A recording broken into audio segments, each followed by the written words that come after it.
하나님 말씀 전도서 5장으로 우리에게 주시는 말씀의 제목은 하나님의 집에 들어갈 때에 이것을 생각하라. 생각 없는 믿음 생활, 형식적인 종교 생활, 타성에 젖은 예배, 이런 믿음 생활로는 하나님을 기쁘시게 할 수도 없고 자기 자신도 행복하지 않습니다. 우리가 참된 그리스도인의 삶을 살기 위해서 벅찬 감격으로 하나님과 동행하는 그 삶의 기쁨을 누리기 위해서 하나님의 집에 들어갈 때에 무엇을 생각해야 될까요? 첫째, 나 같은 죄인이 어떻게 하나님 앞에 나아갈 수 있게 됐는가? 전도서 5장 1절입니다. 너는 하나님의 집에 들어갈 때에 네 발을 삼갈지어다. 네 발을 조심해라. 그런 말입니다. 바른 성경으로 같은 말씀을 한번 보세요. 너는 하나님의 전으로 들어갈 때에 네 발걸음을 조심하라. 네 발걸음을 조심하라. 그래서 하나님의 집에 들어갈 때 우리가 하나님 앞에 예배하러 나올 때 하나님 앞에 내가 기도하러 내가 정말 내 방에 들어갈 때 또 예배당에 와서 하나님 앞에 기도하고자 할 때 그때 발걸음을 조심하라 이런 얘기입니다. 그러면 발걸음을 조심하라는 것이 진짜 그럼 우리가 이렇게 뛰지 말고 예배당에서 사뿐히 걸으라는 얘기냐 그런 얘기를 하는 게 아니죠. 자, 그 의미가 뭔지 한번 살펴봅니다. 말씀을 듣는 것이 우매한 자들이 제물을 드리는 것보다 낫다. 자, 하나님의 집에 들어가는데 내가 예배를 드리러 나오든지 하나님 앞에 기도하러 나오든지 하나님 앞에 나아가는데 그때 하나님 말씀을 듣는 것이 우매한 자들이 어리석은 자들이 하나님 앞에 제물을 드리면서 제사를 드리는 것보다 훨씬 낫다 이렇게 말합니다. 자, 전도서는 솔로몬이 기록을 했습니다. 자, 솔로몬이 어떤 그의 과거가 있었는가 한번 살펴보자고요. 자, 열왕기상 3장 4절입니다. 여러분 우리가 솔로몬 하면 일천번제로 유명한 사람입니다. 일천번제를 천번의 제사를 드린 것으로 그렇게 오해하면 안 됩니다. 잘 이해가 안 되시는 분들은 유튜브 영상 찾아서 들으시기 바랍니다. 솔로몬이 하나님 앞에 1000번제를 드렸는데 그것은 하나님 앞에 번제를 드리면서 짐승 제물을 잡아서 불로 태워드리는 제사 번제를 드리는데 한 번에 1000마리의 짐승을 잡아 번제를 드렸습니다. 이걸 1000번제라고 합니다. 그런데 여러분 생각해 보세요. 하나님은 1000마리의 짐승을 잡아서 번제를 드리면 기뻐하시는가? 하나님이 양이나 소를 번제로 드리면 고기를 잡수시나요? 하나님이 그 피를 마시나요? 하나님이 그 짐승을 태우는 그 냄새를 정말 하나님이 즐기시나요? 영적인 의미가 중요하지.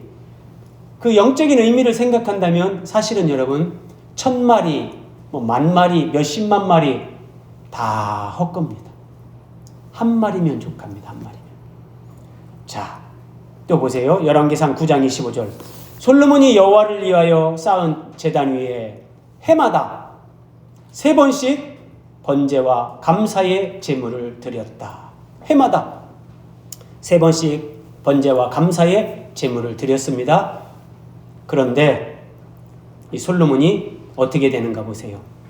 솔로몬이 마음을 돌려 하나님 여호와를 떠남으로 솔로몬이 나이가 들어서 이방 여인들을 많이 취한 결과 그 여인들의 유혹을 받아서 하나님을 떠납니다.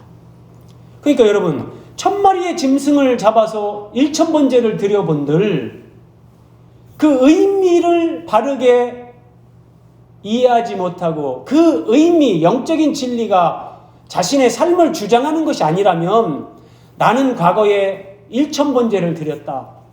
나는 과거에 내 전 재산을 하나님 앞에 드렸다. 나는 과거에 한 20년, 30년을 선교사로 다녀왔다. 그런 게 중요한 게 아니란 말이에요. 솔로몬이 여호와를 떠나기 전에 그가 여호와의 명령을 지키지 않는다. 말씀을 먼저 떠납니다. 사람이 하나님의 말씀을 떠나면 결국 하나님을 떠나는데, 그래서 오늘 전도서 5장 1절 말씀을 잘 보세요. 말씀을 듣는 것이 우매한 자들이 그 짐승을 죽여서 하나님 앞에 그 제물을 바치면서 드리는 제사를 드리는 것보다 하나님 말씀을 듣는 것이 낫다. 하나님이 그걸 귀하게 보신다는 거예요. 그거를요. 속지 마세요, 여러분. 그래서 어떤 사람은 사업을 하다가 막 사업이 어려워져서 하루에 5번 예배를 드린다. 제가 그런 얘기를 들은 적도 있어요. 그 간절함이야 이해를 하지만 하나님은 그 숫자로 그런 게 아니에요. 그런 게 아니에요. 그래서 우리는 사실은 교회를 시작할 때부터 주일 오후에 또 한 번의 예배를 그렇게 하진 않았어요. 정말 한 번의 예배를 하나님 앞에 바르고 진실되게 드리고 그 말씀을 따라 살아가는 삶이 중요한 거지, 한 번 더 예배를 드리는 거 그게 본질은 아니다. 지금 솔로몬은 어떻게 보면 자기 자신 얘기예요. 자기는 1,000번제를 드렸던 사람, 해마다 3번씩 꼭 번제와 감사 제물을 하나님 앞에 드렸던 사람, 누가 봐도 모범적인 예배자예요. 그런데 그가 여호와의 말씀을 떠나고 결국은 하나님을 떠나는 사람이 된 겁니다. 자, 여러분 한번 그림 보세요. 어린 양이 있습니다. 자, 이 어린 양을 잡아서 이스라엘 백성들이 하나님 앞에 번제 제사를 드리는데, 이 양을 한 사람이 손에 칼을 들고 양을 죽이는 거예요. 양을 죽이고 가죽을 벗기고 각을 떠서 그 양이나 소, 그 짐승을 번제단에 올려서 태워서 하나님 앞에 제사를 드리는 거예요. 그런데 제가 다시 말씀드리지만 하나님은 왜 이런 제사를 드리라고 구약시대에 말씀하셨는가? 하나님은 고기를 드시는 분이 아니에요. 짐승의 피를 요구하시는 분이 아니에요. 그런 게 아니에요. 요한복음 1장 29절에서 세례 요한이 예수님이 자기에게 나오는 걸 보면서 이렇게 말합니다. 예수께서 자기에게 나오심을 보고 이르되, 보라, 세상 죄를 지고 가는 하나님의 어린 양이로다. 구약시대 때 양을 잡아서, 소를 잡아서 하나님 앞에 제사를 드린 것은 하나님의 아들 예수님이 사람의 아들로 이 땅에 오셔서 세상 모든 사람들의 죄를 짊어지고 대신 십자가에서 죽으실 것, 이것이 세상 죄를 지고 가는 하나님의 어린 양, 그렇게 얘기하는 겁니다. 예수님이 우리 대신 우리의 죄를 짊어지고 대신 죽으실 것, 그 죽음을 통해서 우리가 죄사함을 받고 하나님 앞에 나아갈 수 있게 되는 것, 이것을 모형으로 그림자로 보여주는 것이 구약시대의 제사인데, 여러분 솔로몬이 1,000마리의 짐승을 잡아서 죽이면 그게 하나님 앞에 하나님을 더 사랑하는 겁니까? 아니에요. 이 의미를 참으로 알고 이 의미에 감격한다면 그 양 한 마리를 잡아서 하나님 앞에 제사를 드릴 때마다 눈물 없이 그 제사 못 드리는 거예요. 양을 잡는 사람, 내가 하나님 앞에 제사 드리러 나온 사람이 그 양을 죽이는 거예요. 이 양을 죽이면서 하나님의 아들이 내 죄를 짊어지고 이렇게 대신 죽는 건데 어떻게 눈물 없이 예배할 수 있겠습니까? 그런데 1,000마리의 짐승을 잡아서 제사를 드리고 이스라엘 백성들이 모세 때 율법을 받아서 예수님이 오실 때까지 무려 1,500년 동안 짐승을 잡아서 제사를 드렸습니다. 근데 1,500년 동안 짐승을 잡아 제사를 드렸지만 내가 죽이는 그 짐승이 나를 대신해서 이렇게 죽어주실 하나님의 아들이라는 이 단순하고 분명한 사실, 그 복음을 깨닫고 그 짐승 제사를 드린 사람이 1500년 역사 가운데 몇 사람 안 된단 말이에요. 몇 사람 안 돼요.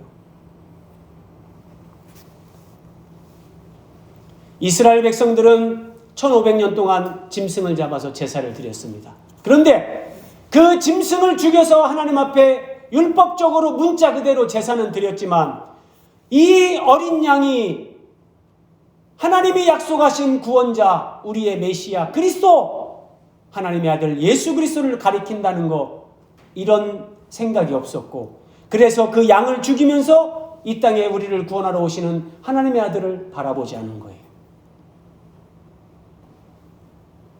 그들은 양을 죽여서 수없이 하나님 앞에 그들 평생의 제사를 드렸지만 그들을 구원하러 이 땅에 오시는 하나님이 약속하신 그리스도, 그분을 사모하지 않았어요. 사모하지 않았어요. 자, 여러분, 그럼에도 불구하고 그들은 1500년 동안 짐승을 잡아서 제사를 드렸어요. 이런 종교 행위, 이것을 신학적으로 얘기하면 이것을 메시아 언약에 대한 배신, 우상숭배다, 이렇게 얘기하는 거예요. 하나님은 그 짐승을 잡을 때마다 이스라엘 백성들이 하나님의 아들, 하나님이 약속하신 그 그리스도를 생각하고 그리스도를 사모하고 그리스도를 기다리라는 그 믿음으로 그리스도를 바라보게 하기 위해서 그 제사 제도를 말씀하셨는데, 이스라엘 백성들은 문자대로 해요. 율법대로 해요. 짐승 끌고 와서 죽여요. 그런데 예수님을 생각하지도 않고 바라보지도 않고 기다리지도 않고 사랑하지도 않는 거예요. 하나님의 메시아 언약에 대한 배신, 이게 우상숭배입니다. 아직도 많은 신자들이, 구약의 이스라엘 백성들이 정말 무엇을 잘못했기 때문에 이스라엘이 망하고 성전이 파괴되고 바벨론의 포로를 끌려가는지, 그 우상숭배는 이 메시아 언약에 대한 배신, 예수님을 사모하지 않고 주님을 바라보지 않고 주님을 기다리지 않는 것, 이것이 우상숭배고 그것이 메시아 언약에 대한 배신이란 말이에요. 네, 배신이란 말이에요. 이사야 66장 3절입니다. 참 성경에 이런 말씀이 다 있어요. 하나님께서 이렇게 말씀하십니다. 이스라엘 백성들을 향해서 이렇게 말씀하시는 거예요. 너희들이 소를 죽여서 내게 제물로 바치는데 그것은 사람을 죽이는 것과 다름이 없다. 너희들이 양을 죽여서 내게 제물로 바치는데 그것은 개의 목을 부러뜨리는 것과 다름이 없다. 너희들이 제사 드리는 그 예물이 돼지의 피와 같다. 여러분, 하나님 앞에서 돼지 피를 드린다? 이건 있을 수 없는 거잖아요. 정말 죽을 죄를 범하는 거죠. 그런데 이스라엘 백성들이 제사 드리고 예물을 드리는 것들이 그런 것과 같았다는 거예요. 우상을 섬기는 것과 다를 바 없다. 제사를 드리면서 예수 그리스도를 바라보지 않고 예수 그리스도를 사모하지 않는다면 그 짐승 제사는 우상숭배입니다. 우상숭배예요. 우리에게 적용해 볼까요? 내 배우자를 참으로 사랑하지 않고 배우자를 사모하지 않으면서 배우자가 주는 그 돈, 그것만 좋아한다면 그거는 하나님이 볼 때 영적 간음, 옳지 않은 거예요. 하나님 앞에서는 그런 것이 우상숭배라는 거예요. 그들은 그런 역겨운 짓 하는 것을 좋아한다. 하나님이 이렇게 이사야 선지자를 통해서 책망하셨어요. 자, 여러분 집중해서 보세요. 눈으로 보세요. 보셔야 됩니다. 저는 제가 이렇게 준비 안 해도 되지만 여러분들 하나라도 더 이해시키려고 준비합니다. 집중해서 보세요. 이게 구약시대 때 이스라엘 백성들이 하나님을 섬기면서 여기서 짐승을 잡아 번제단에 불태우는 이 성막입니다. 자, 성막에 4겹으로 천막이 덮여져 있는데 그 앞부분 3분의 2, 이 부분을 성소라 그럽니다. 성소. 그리고 이 뒷부분, 요게 3분의 1, 요 부분을 지성소, 지극히 거룩한 장소. 그래서 여기가 이제 하나님이 계시는 곳, 상징적으로 보여주는 겁니다. 하나님이 이렇게 세세하게, 이렇게 정말 어린아이들도 설명을 듣고 이렇게 보여주면 다 이해할 수 있을 정도로 성경에 하나님이 이걸 보여줬어요. 이렇게 가르쳐주는 거예요. 그런데도 이해하지 못하고 모른다면 방법이 없어요. 자, 저는 하나님이 말씀하신 것을 더 문자로, 그림으로 더 쉽게 한 번 더 설명하는 거예요. 출애굽기 26장 33절에서 이렇게 말씀하세요. 그 휘장을 갈고리 아래에 늘어뜨린 후에, 자, 휘장을, 이걸 얘기하는 거예요. 오늘날로 얘기하면 이 커튼. 자, 이 휘장을, 이 커튼을 이 성소와 지성소 사이에 이렇게 갈고리에 걸어서 이렇게 쭉 내려라. 그 얘기예요. 휘장을 갈고리 아래에 늘어뜨려라. 그리고 증거궤를, 이게 증거궤입니다. 증거궤를 그 휘장 안에 들여놓으라. 휘장 안에, 그러니까 지성소죠. 자, 여러분 왜 증거궤라고 하냐? 이 증거궤는 하나님을 증거하는 거예요. 하나님은 이런 분이시다. 하나님을 증거하는 거예요. 그래서 증거궤라고 하는 거예요. 여러분 그 증거궤 상판 뚜껑 두 그룹 천사가 있잖아요. 그 가운데 거기를 뭐라고 하죠? 속죄소요. 거기에 대속죄일 날 이 짐승을 잡아서 그 피를 갖다가 대제사장이 거기다 피를 뿌리잖아요. 그러면 하나님이 그 피를 통해서 이스라엘 백성들을 보면서 다 죄를 사하는 거예요. 근데 그 피가 십자가에서 흘리신 예수 그리스도의 그 피였단 말이에요. 증거궤를 그 휘장 안에 들여놓으라. 그래서 이 지성소는 하나님이 계신 곳, 성소에는 제사장이 들어가죠. 자, 여기 이게 사람. 그런데 그 휘장이, 다시 보세요. 그 휘장이 성소와 지성소를 구분하리라. 성소와 지성소를 휘장이 구분해요. 이게 뭐냐면 이게 성소고 이게 지성소인데 휘장이 이것을 구분하는 거예요. 자, 아래 보세요, 여러분. 제사장은 우리를 대표하는 사람, 바로 나예요, 나. 그리고 하나님은 지성소에 계세요. 하나님과 사람 사이에 막힌 담이 있는 거예요. 죄라는 막힌 담이 있는 거예요. 그 죄 때문에 사람이 하나님 앞에 나아가지 못하는 거, 하나님이 사람을 사랑하지만 그들과 함께 할 수 없는 거, 이것을 시각적으로 보여주는 것이 성소와 지성소 사이에 있는 휘장, 이거예요. 세상에 하나님이 이렇게까지 보여주면서, 그래서 이 휘장이 제거되어야만 사람들이 하나님 앞에 나갈 수 있게 되는데, 예수님이 십자가에서 모든 사람의 죄를 짊어지고 십자가에서 이제 죽으십니다. 예수께서 큰 소리를 지르시고 숨지시니라. 이에 그때 예수님이 숨을 거두는 그때 성소 휘장이 위로부터 아래까지 찢어져 둘이 됐다. 예수님이 골고다 언덕 십자가에 달려 죽으실 때 이 휘장이 쫙 찢어지면서 둘이 되고, 그래서 하나님과 사람 사이에 막혔던 담이 드디어 제거되는 거예요. 그래서 히브리서 10장에서 그러므로 형제들아 우리가 예수의 피를 힘입어 성소에 들어갈 담력을 얻었나니 그 길은 휘장 가운데 열어놓으신 새로운 길이다. 살 길이다. 휘장 가운데 열어놓으신 새로운 길이 열리는 거예요. 예수님이 이 길을 열은 거예요. 새로운 살 길이다. 예수님이 십자가에 죽으시면서 영적으로 우리가 하나님 앞에 가는 길이 열리는 거예요. 예, 왜 새로운 살 길이라고 하는가? 구약시대에 없었던 길이기 때문에 새로운 길이고 생명으로 인도하는 분이기 때문에 살 길이라고 하는 거예요. 그래서 예수님은 내가 곧 길이다. 예수님의 길이 될 수가 없는 거예요. 예수님은 죄인들이 하나님 아버지께 가는 유일한 길이 되신다. 그래서 휘장은 곧 그의 육체니라. 여러분, 예수님이 십자가에 달리셔서 예수님의 육체가 찢어지는 거예요. 하나님과 사람 사이에 막혔던 그 휘장이, 예수님의 육체가 찢어지면서 그 휘장이 찢어지면서 그 휘장이 제거되면서 사람이 하나님 앞에 나아가는 길이 열리는 거예요. 세상에 이렇게까지도 하나님은 구약시대 때 이걸 1500년 동안 이스라엘 백성들이 학습하게 하셨어요. 그런데 이거 이해하고 여기에 감격하는 사람이 거의 없는 거예요. 거의 없어요. 다시 보세요, 여러분. 하나님과 사람 사이에 막힌 담이 있죠? 이게 휘장이에요.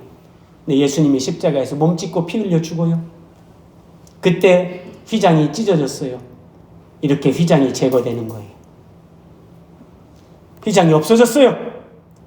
그래서 하나님과 사람 사이에 우리가 예수의 피를 힘입어 성소에, 지성소에 하나님 앞에 들어갈 담력을 얻었다. 이렇게 하나님 앞에 들어가게 되는 거예요.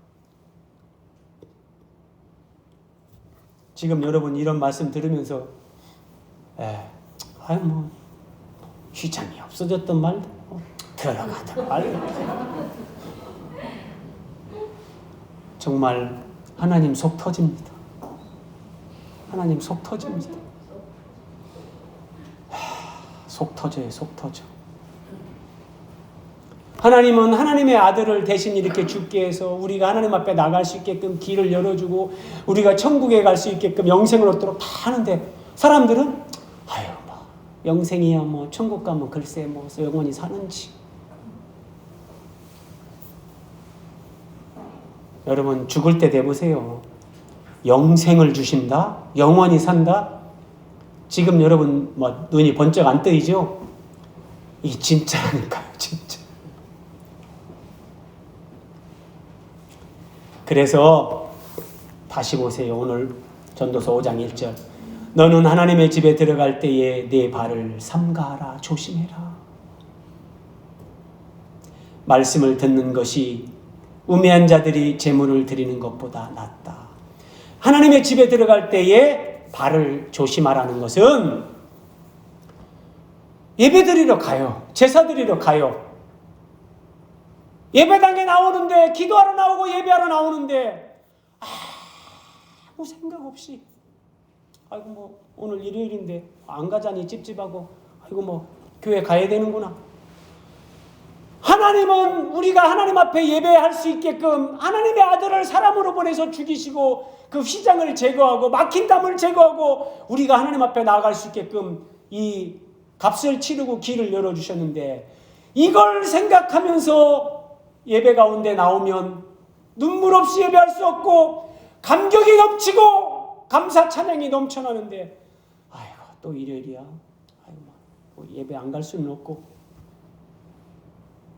이게 하나님의 집에 들어갈 때 네 발을 조심하라. 아무 생각 없이 그냥 타성에 젖어서 습관적으로 그냥 그런 예배 그렇게 하지 말라는 거예요. 그래서 여러분 말씀을 듣는 것이 제물을 드리는 것보다 낫다. 자, 첫 번째 거 정리를 합니다. 여러분 눈으로 다시 보세요. 구약시대의 짐승을 제물로 드리는 제사의 의미를 생각하지 않고 종교적으로 드리는 제사가 하나님의 전에 들어갈 때 발을 조심하지 않는 거예요. 네. 그러니까 오늘날은요. 오늘날 그리스도인들이 하나님 앞에 믿음으로 구원받았다 얘기해요. 그리고 교회당에 나와서 기도하고 예배해요. 그런데 믿음이 뭔지, 구원이 뭔지, 교회가 뭔지, 기도가 뭔지, 헌금이 뭔지, 진짜 예배의 의미가 뭔지 평생에 단 한 번도 진지하게 생각하지 않고 그렇게 믿음 생활하다 죽는단 말이에요. 그것이 이 시대 하나님의 집에 들어가면서 발을 조심하지 않는 것. 여러분 이렇게 살면 안 돼요. 한 번도 생각을 하지 않으니까 말씀을 깨닫지도 못하고 깨달았다 할지라도 깨달은 말씀을 내 삶에 적용하는 순종이 따라오지 않는 거예요. 순종이. 동그라미 3번 보세요. 예수님의 대속 죽음으로 예수님이 나를 대신해서 죽으셨어요. 그 죽음으로 우리가 하나님 앞에 예배자로 나아갈 수 있다. 길이 열렸다.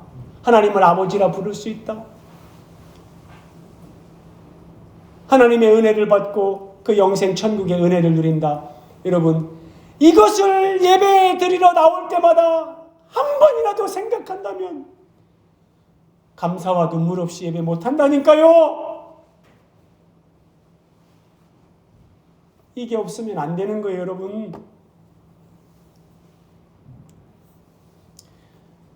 하나님이 아들을 내어주신 그 사랑, 은혜, 예수님이 나를 위해서 십자가에서 몸짓고 대신 죽으신 그 희생, 그 사랑을 생각하고 예배 나온다면 여러분들이 만약에 예배 올 때 집에서 그런 생각을 단 한 번이라도 한다면 여러분들이 예배 좀 일찍 나오는 게 그렇게 어려울까요? 달려올 겁니다. 제가 이런 말씀 드려 죄송한데 우리 강성목 집사님 금년 연세 80이십니다. 우리 교회가 첫 교회입니다. 이제 10년 넘으셨는데 부산에서 오시면서 제일 먼저 오십니다. 제일 먼저 와서 예배당 둘러봅니다. 혹시 바닥에 뭐 떨어진 거 없나? 내가 청소할 건 없나? 예배당에 오면서 그냥 성도들, 지체들 커피 타 마시라고 커피 사오십니다. 안 사오셔도 되잖아요. 교회에서 사면 되는데. 그거를 그냥 한 박스, 뭐 두 박스 보시고 없으면 사오시고. 제가요 그냥 사무실에 있으면서 막 기도가 나와요. 하나님, 강 집사님을 보시옵소서. 저 마음 씀씀을 보시옵소서. 아버지요, 아버지께서 복을 주시옵소서. 제가 그냥 사무실에 있으면서 그 기도가 막 나와요. 왜 그럴까요? 우리 강 집사님 이제 진짜 거의 그 70 눈앞에 두고 그때 이제 예수님 만나가지고 너무 감사하고 내가 조금 더 진작에 예수님을 믿었다면 늘 이런 고백하신단 말이에요. 거의 제가 볼 때 선교사처럼 그렇게 사세요. 그래서 동네 노인정에서 총무로 섬기고 사람들 섬기고 봉사하고 진짜 그 삶을 사는 거죠. 여러분, 이렇게 살아야 되지 않겠습니까? 이런 삶이 없으면 여러분들에게 하나님, 여러분들에게 예수님, 여러분들에게 믿음이라는 건 뭡니까? 죽을 때 지옥 안 가기 위해서 필요한 겁니까?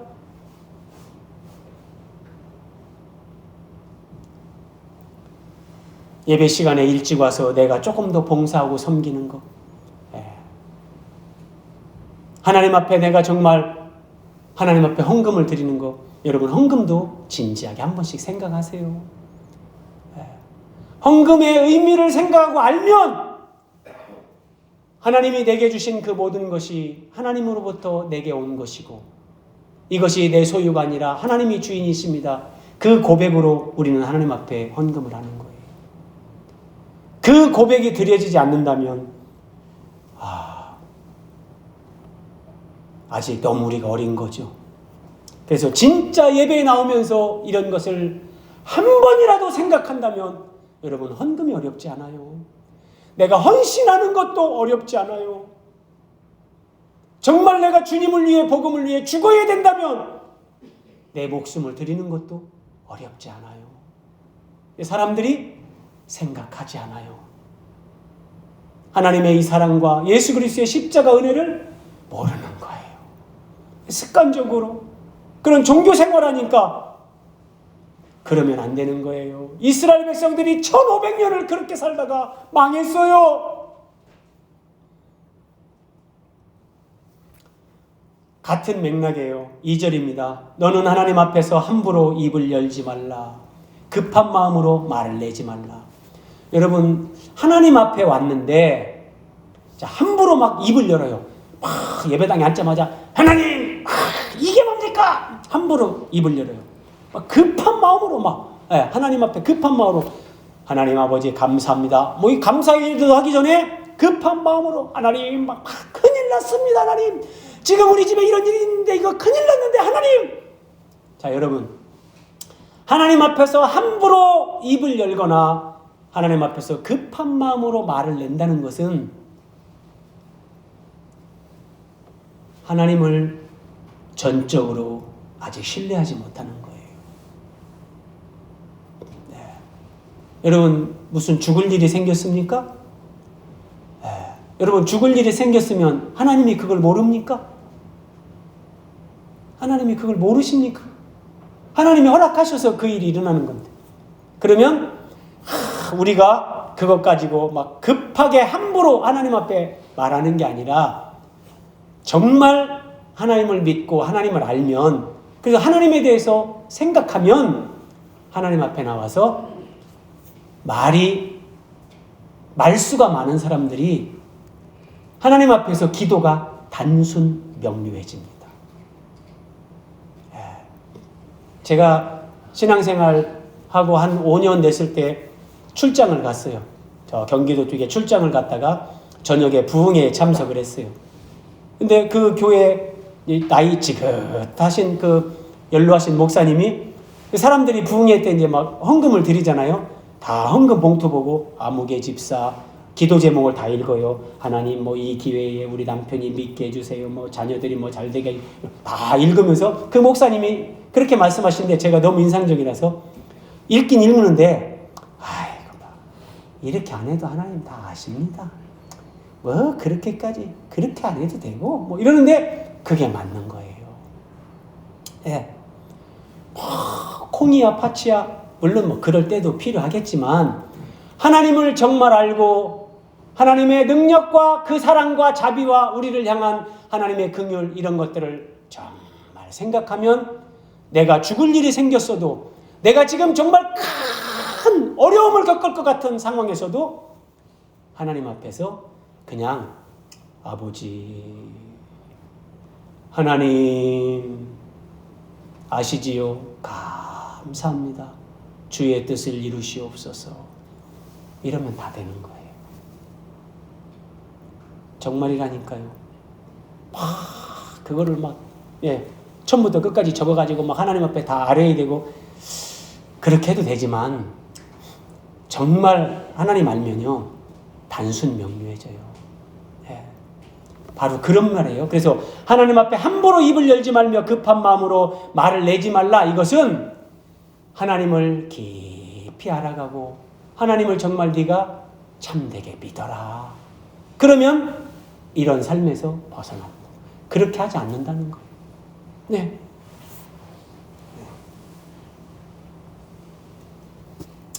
예수님이 말씀하셨어요. 이방인들, 하나님을 아버지로 부르지 않는 이방인들, 그들은 기도할 때 말을 많이 하여야 들으실 줄 생각하느니라. 그 남묘랑격에 하는 사람들처럼 정말 막 1시간, 막 2시간 남묘랑격에 그러잖아요. 여러분, 우리 하나님 아버지는 그런 하나님이 아니에요. 아버지 하나님 그러면 족하다니까요. 내 아버지 똑같잖아요. 우리 자녀들이 아버지한테 어머니한테 뭐를 막 전부 다 기한서 써와가지고 막 이렇게 설명을 하고 그래야 뭐 용돈을 주고 아니잖아요. 그래서 말을 많이 하는 것은 오히려 하나님 아버지를 내가 아직도 더 많이 알아야 될 그런 부분이다. 그렇게 이해를 하면 돼요. 자, 쉬운 성경으로 전도서 5장 1절을 한번 보세요. 하나님의 집에 예배하러 들어갈 때에 발걸음을 조심하여라. 형식적으로 예배드리는 어리석은 자보다 말씀을 듣기 위해 조용히 나아가는 자가 더 낫다. 예. 하나님 앞에 말씀을 들으러 조용히 마음을 오직 내가 오늘 하나님이 무슨 말씀하시는가, 나에게 어떤 말씀을 주시는가, 내가 그 말씀을 듣고 그 말씀을 은혜 받고 그렇게 살아야지. 그 마음으로 하나님 앞에 나오라는 거예요. 어리석은 자들은 악을 행하면서도 알지 못한다. 이게요. 짐승은 잡아서 하나님 앞에 제사는 드리는데 그 의미는 알지 못하고 하나님을 사랑하지도 않고 그렇다는 거예요. 자, 7절입니다. 꿈이 많으면 헛된 일들이 많아지고 말이 많아도 그러하니 오직 너는 하나님을 경외할지어다. 하나님을 경외하라. 하나님을 두려워하고 하나님을 참으로 사랑하라는 거예요. 그게 하나님을 경외하는 건데, 자, 하나님의 집에 들어갈 때 우리가 기도를 하거나 예배를 드리러 나올 때 요 두 가지 꼭 생각하세요. 첫째, 우리가 예배드리러 나올 때 나는 지금 하나님 보좌 앞에 나가고 있다. 이 생각을 합니다. 네. 둘째, 나 같은 죄인이 하나님의 아들 예수 그리스도의 대속 죽음으로 하나님 보좌 앞에 나아갈 수 있게 됐다. 이거 생각하면서 예배드리러 나오면 이 두 가지를 묵상하며 하나님 앞에 나아간다면 언제든지 감사 찬양이 나옵니다. 내가 하나님 보좌 앞에 나가는데 내가 어떻게 하나님 보좌 앞에 나가는 존재가 됐는가? 하나님의 아들 예수님이 나를 대신해서 대신 그렇게 죽으셨기 때문에 그 예수 그리스도의 보혈 때문에 내가 하나님 앞에 나아갈 수 있게 됐지. 여러분 이거 생각하면서 예배당에 오는데 어떻게 감사 찬양이 나오지 않겠습니까? 이 두 가지를 묵상하며 하나님 앞에 나오면 함부로 입을 열거나 급한 마음으로 하나님 앞에 실수하거나 죄를 범하지 않습니다. 이렇게 하는 것이 하나님을 경외하는 것. 이게 하나님을 경외하는 겁니다. 자, 생각 없는 믿음 생활, 형식적인 종교 생활, 타성에 젖은 예배는 하나님을 기쁘시게 할 수도 없고 본인도 행복할 수 없습니다. 우리가 참된 그리스도인의 삶을 살기 위해서 하나님의 집에 들어갈 때에 무엇을 생각해야 될까요? 둘째, 하나님보다 돈을 더 사랑하는 사람, 그들의 실상, 하나님보다 돈을 더 사랑하는 사람들이 어떤 삶을 사는가, 이것을 생각할 필요가 있어요. 자, 오늘 본문이 이걸 가르쳐줍니다. 10절, 은을 사랑하는 자는 은으로 만족하지 못하고, 자, 풍요를 사랑하는 자는 소득으로 만족하지 아니하나니. 자, 같은 말씀을 현대인의 성경으로 보세요. 돈을 사랑하는 자가 그 돈으로 만족함을 얻지 못하고. 자, 여러분, 하나님을 사랑하지 않으면 사람은 돈을 사랑합니다. 아마 99.9%. 그런데 돈을 사랑하는 사람은 그 돈으로 만족을 얻지 못합니다. 부유하기를 바라는 자가 그 수입으로 만족을 얻지 못하니 이것도 헛된 것이다. 예.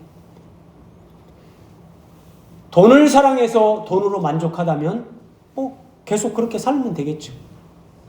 내가 쾌락을 따라가면서 쾌락으로 내 삶이 만족스럽다면 그렇게 따라가면 되겠죠. 그런데 쾌락의 끝에는 허무함이, 인생의 씁쓸함만이 남고, 예. 돈을 사랑하는 사람도 채워지지 않는 그 갈급함, 예. 그 공허가 있고. 그래서 성경은 사람의 이 마음은 하나님으로 채워지는 거예요. 하나님을 사랑하는 자는 하나님으로 만족하게 된다. 근데 하나님을 사랑하지 않고 돈을 더 사랑하는 사람들, 그들은 만족이 없다는 거예요. 자, 이런 말씀을 여러분들이 들어요. 예배 때마다 들어요. 근데 에스겔 33장 32절, 하나님 에스겔 선지자를 통해서 이스라엘 백성들에게 이렇게 말씀하십니다. 이스라엘 백성들은 에스겔 선지자가 전하는 하나님의 말씀을 듣는데, 에스겔 선지자가 전하는 그 설교의 말씀을 네가 고운 음성으로 사랑의 노래를 하며 음악을 잘하는 자같이 여겼다. 설교자가 설교를 하는데 듣는 사람들이 우리 목사님 진짜 참 목소리 좋다. 우리 목사님 진짜 핸섬하다. 우리 목사님 진짜 매너가 짱이고, 참 세련됐다. 이런 식으로 감상을 해요. 음악 감상하듯이. 참 목사님 언변도 좋지. 우리 목사님 참 설교 잘해. 그런데 네 말을 듣고도 행하지 않는다. 마치 어디 음악 감상하러 온 사람들처럼, 뮤지컬 관람하러 온 사람들처럼, 연극 공연 보러 온 사람처럼. 그래서 오늘날 설교자들은 대부분 많이 꼭 쇼를 하는 것 같아요. 쇼를 하는 것 같아요. 사람들에게 뭔가 막 보여주기 위해서. 정말 중요한 것은 하나님의 말씀을 바르게 선포하는 것, 그리고 그 말씀을 듣는 사람들이 그 말씀을 듣고 그렇게 사는 거예요. 음악을 잘하는 자같이 여기고 네 말을 듣고 행하지 않는다. 12절 노동자는 먹는 것이 많든지 적든지 잠을 달게 잔다. 근데 부자는 그 부유함 때문에 자지 못한다. 그러면 여러분, 부자는 자기의 부유함 때문에 잠을 자지 못한다 그래요. 그러면 노동자는 여기서 부자와 대조되는 사람, 가난한 사람입니다. 자, 가난한 사람은 잠을 달게 잔다. 예. 뭐 먹고 살기 위해서 하루 종일 노동하고 집에 와서 저녁 한 그릇 먹고 팍 피곤하니까 들어누워서 막 드렁드렁 잠자는 거예요. 그런데 부자는 그 부유함 때문에 자지 못한다. 내가 해 아래서 큰 패단되는 일이 있는 것을 보았나니 곧 소유주가 재물을 자기에게 해가 되도록 소유하는 것이라. 재물을 내가 많이 소유하고 있는데 그 재물이 자기에게 해가 되도록 그 재물을 소유한다. 아래 설명 보세요. 부자는 왜 그 부유함 때문에 잠을 자지 못하는가? 부자가 뭐 가만히 돈만 가지고 있는 사람 드물잖아요. 여기저기 투자를 했어요. 투자를 했는데 이게 어떻게 될까? 염려하는 거죠. 잠 못 자요. 이 잘못되면 어떡하지? 또 우리 집이 이렇게 돈이 많은데 도둑이 들어오면 어떡하지? 또 이 자식들이 이 돈 때문에 열심히 일을 안 하네. 성실하게 살지 않아요. 자식들이 재산 때문에 싸울 것 같아요. 염려가 돼요. 내가 돈을 벌었는데 내가 돈의 주인이 아니라 돈이 내 주인 노릇을 해요. 내가 돈 앞에서 그냥 쩔쩔매면서 하나님보다 돈을 더 내가 좋아하고 하나님보다 돈을 더 우선시하기 때문에 그 사람은 돈 때문에 영적으로 성장하지 못해요. 이것이 재물을 자기에게 해가 되도록 소유하는 것이다. 내 인생에 많은 재물을 소유하고 있지만 자기 영혼에 유익함이 없다는 거예요. 자기 영혼의 영적 성장에 오히려 방해가 되고 해로움이 된다. 15절 16절 그가 모태에서 벌거벗고 나왔은즉 그가 나온 대로 돌아가고 벌거벗고 나왔은즉 빈손으로 간다는 거예요. 수고하여 얻은 것을 아무것도 자기 손에 가지고 가지 못하리니 이것도 큰 불행이라. 어떻게 왔든지 그대로 가리니 바람을 잡는 수고가 그에게 무엇이 유익하랴. 성경에 이런 진리 가르침이 다 있다니까요. 빈손 들고 왔으니 빈손 들고 가는 거예요. 내가 뭔가 움켜잡으려는 거 바람을 잡으려는 수고다. 유익함이 없고 헛되고 헛되도다. 그렇게 말할 수밖에 없는 거예요. 자, 보세요. 하나님보다 돈을 더 사랑하는 사람들, 그들의 일생이 어떻게 되는가? 17절 일평생을 어두운 데서 먹으며 일평생을 어두운 데서 먹어요. 많은 근심과 질병과 분노가 그에게 있느니라. 이게 일평생 어두운 데서 먹는 거예요. 먹는 것보다 육신적으로 즐거운 게 없죠. 사람이 먹을 때 제일 즐겁고 행복하죠. 1차적으로. 그런데 일평생에 먹는데 근심과 질병과 분노 가운데 먹으면서 평생을 그렇게 살아요. 이것이 하나님보다 돈을 더 사랑하는 사람들의 실상. 그래도 너희가 하나님보다 돈을 더 사랑하겠느냐? 생각하라는 거예요. 하나님 앞에 예배드릴 때, 기도할 때, 하나님 앞에 조용히 말씀을 묵상할 때 단 한 번이라도 이걸 생각하라는 거예요. 시편 73편 17절입니다.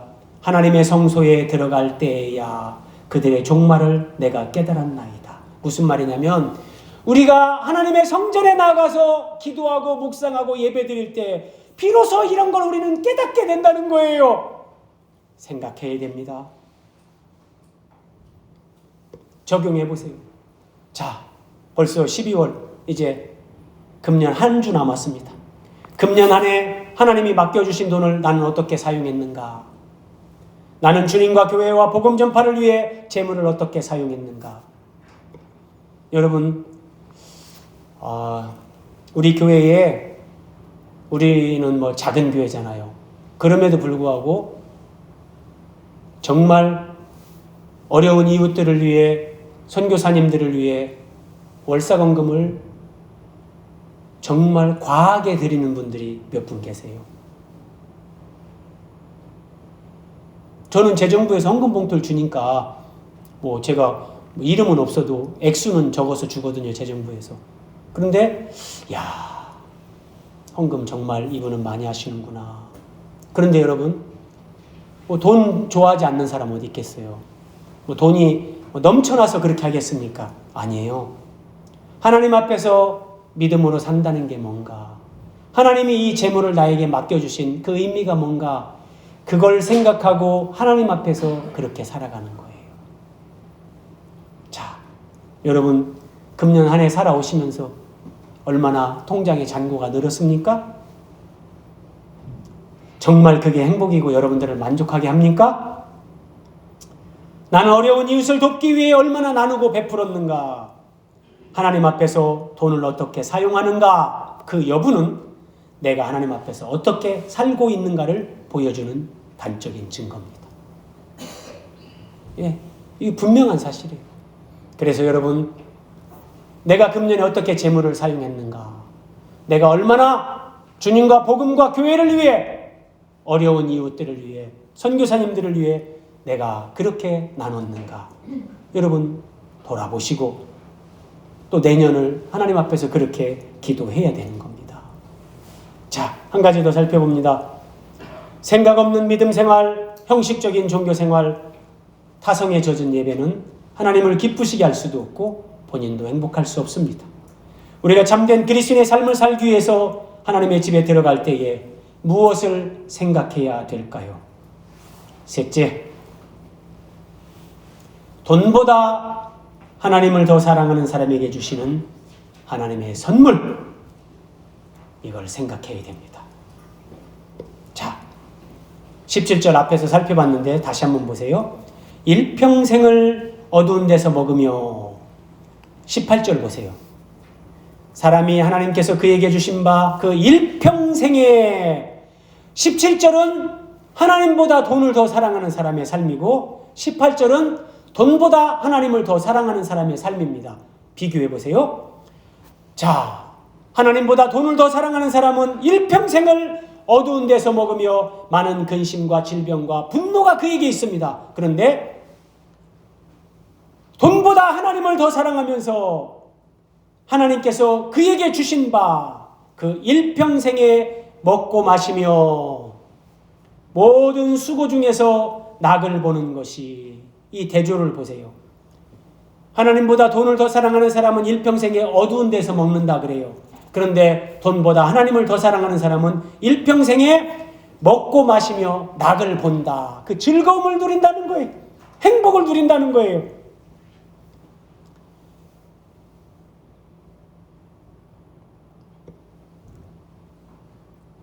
하나님께서 그에게 주신 바 일평생에 먹고 마시며 모든 수고 중에서 낙을 보는 것이 선하고 아름다움을 내가 보았다. 그것이 그의 몫이로다. 여러분, 일평생에 먹고 마시며, 제가 이 말씀을 묵상하다가 한번 생각해 보세요. 그러면 이 말씀을 문자적으로만 본다면 정말 평생에 먹고 마시면서 낙을 누린다. 먹고 마시면서 하나님이 주신 거 재물도 누리고 복을 누린다. 그런 의미가 여기에 포함되죠. 그런데 저는 이렇게 하나님이 연결을 시켜주시더라고요.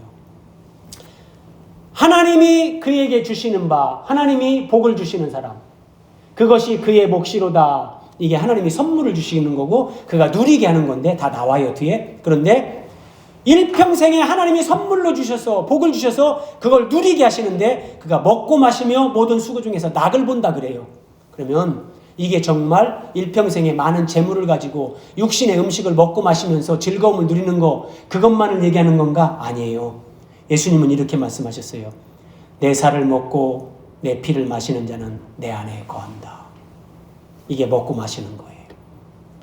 정말 돈보다 하나님을 더 사랑하는 사람들에게 하나님이 주시는 선물, 하나님이 누리게 하시는 은혜, 하나님이 그에게 주시는 것이 있는데 그게 뭐냐면 일평생에 하나님의 말씀으로 예수 그리스도를 먹고 마시는 그 충만한 삶을 누리게 하세요. 그러면 어떤 경우, 어떤 은혜를 누리는가? 그 사람이 예수님 안에 거해요. 그리고 예수님이 그 사람 안에 충만하게 거해요. 이것이 먹고 마시며 모든 수고 중에서 낙을 보는 것이다. 이 은혜를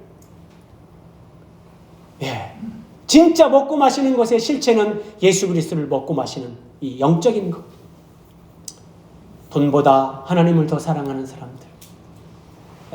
세상적인 방법과 원리보다 하나님 말씀을 따라 사는 사람들, 그들에게 하나님이 이 말씀으로 그리스도를 먹고 마시면서 그리스도 안에 거하면서 그리스도와 연합되어지며 그리스도의 생명으로 부유하게 되는 이 영혼의 즐거움, 이 감격, 이 충만, 이 행복을 하나님이 그들의 몫으로 이걸 선물로 주시는 거예요. 그래서 나를 먹는 그 사람도 나로 말미암아 살리라. 이것이 먹고 마시면서 낙을 누리는 거예요. 내가 사는데 내가 살지 않고 예수님으로 살아요. 이 땅에 살지만 하늘을 살아요. 오늘을 살지만 영원을 살아요. 죽음을 초월하는 그 삶을 살아요. 나를 먹는 그 사람도 나로 말미암아 살리라. 먹고 마시는 모든 수고 중에 이 영혼의 즐거움, 이 낙을 누리면서 일평생에 이것이 하나님이 돈보다 하나님을 더 사랑하는 사람들에게 하나님이 주시는 은혜, 선물. 19절 보세요. 어떤 사람에게든지 하나님이 재물과 부요를 그에게 주사, 하나님이 재물과 부요를 주세요. 능히 누리게 하시며. 어떤 사람은 부자가 됐는데 누리지 못하는 사람이 있어요. 근데 하나님이 재물과 부요를 주시면 그걸 누리게 하세요. 제 몫으로 받아 수고함으로 즐거워하게 하신 것은 하나님의 선물이라. 하나님의 선물이라. 여러분, 여기 누리게 한다. 하나님이 재물과 부요를 주시고 우리에게 누리게 한다. 어떤 의미인가요? 나 혼자 그 재물 가지고 잘 먹고 잘 살고 부자로 살게 한다. 물론 그런 것도 포함을 하겠지만 더 중요한 것은 아래 설명 보세요. 하나님이 참으로 하나님을 사랑하는 사람에게 재물과 부유를 주셔서 그걸 누리게 하시는 이런 선물, 복을 주신다는 것은 그 사람이 재물을 다스리는 사람이 되게 하는 거예요. 그래서 그 사람은 재물의 주인이 하나님이라는 것을 인정하고 그 재물을 하나님 뜻대로 사용하는 거예요. 이것이 재물을 누리는 사람이 되는 거예요. 이게요. 나 혼자 잘 먹고 잘 사는 거 그걸 누린다고 하지 않아요.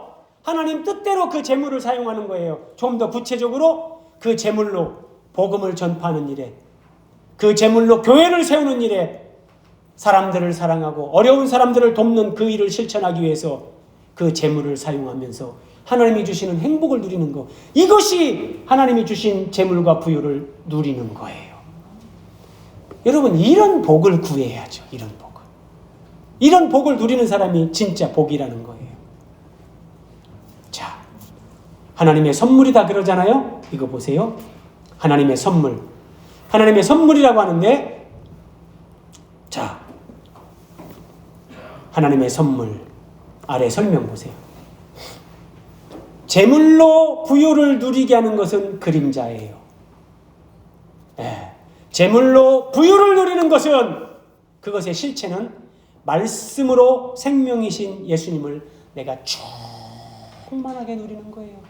영적으로 예수 그리스도를 이렇게 먹고 마시면서 이 즐거움을 누리는 거예요.